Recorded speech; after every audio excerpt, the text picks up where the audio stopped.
You never want to call it a bias or make it sound like a bias. I mean, you get that information out, and then only later can you kind of talk about, well, that might not make you the most impartial, but just your word choice too, using words like, convictions. What are your convictions about this? Or what are your values? Some lawyers will say, well, is that your truth? You feel like these lawsuits are harmful, but you can't say, like, is that your bias? Is that your prejudice? You can't pull those words out because you're just going to make them retreat and go, I don't have a bias. Like, I can be totally fair.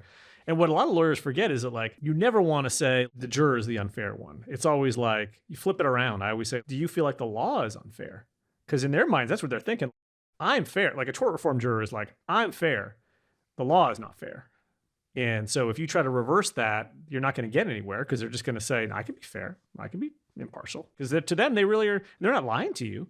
Somebody who thinks that any verdict over $1 million is totally unfair is going to tell you, I can be totally fair when it comes to damages. And they would pass a lie detector test because in their minds, that is fair. So you have to flip that around and say, what are your feelings?